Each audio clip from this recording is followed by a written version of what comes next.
পিরোজপুর এলজিইডির সাবেক নির্বাহী প্রকৌশলী আব্দুস সাত্তার এর দুর্নীতির বিরুদ্ধে ঘেরাও কর্মসূচি ও মানববন্ধন। রবিবার সকাল 11টায় পিরোজপুর এলজিইডির সম্মুখে আওয়ামী সরকারের 17 বছরের লাগামহীন দুর্নীতির আখড়া হিসেবে পরিচিত পিরোজপুর এলজিইডি ঘেরাও ও মানববন্ধন কর্মসূচি পালন করেছে পিরোজপুরের সাধারণ ঠিকাদার ও সচেতন নাগরিকবৃন্দ। এ সময় বক্তারা বলেন, দীর্ঘ 17 বছর আওয়ামী লীগ উন্নয়নের নামে হাজার কোটি টাকা লুটপাট করেছে। রাস্তাঘাট, ব্রিজ, কালভার্টের কাজ না করে কিছু কাজ করে বিল উঠিয়ে নিয়ে গেছে। বছরের পর বছর সেই কাজগুলো পড়ে আছে।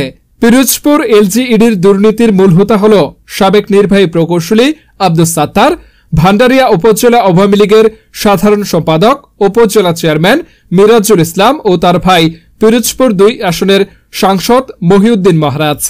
তাদের একচ্ছত্র আধিপত্যে পিরোজপুর এলজিইডিতে হাজার হাজার কোটি টাকা লুটপাট হয়েছে। আমরা এলজিইডির দুর্নীতির শ্বেতপত্র প্রকাশ করে এই লুটপাটকারীদের বিচারের দাবি করছি।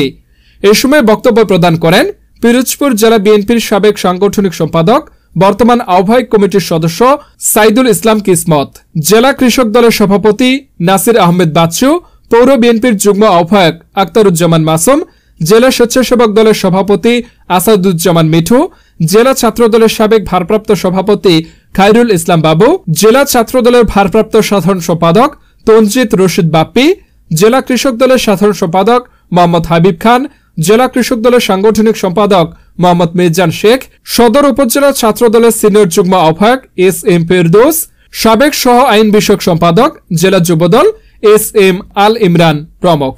পরে সেনাবাহিনীর অফিসারদের সাথে আন্দোলনকারীদের সাথে এলজিইডিতে দাবির বিষয় নিয়ে আলোচনা হয়।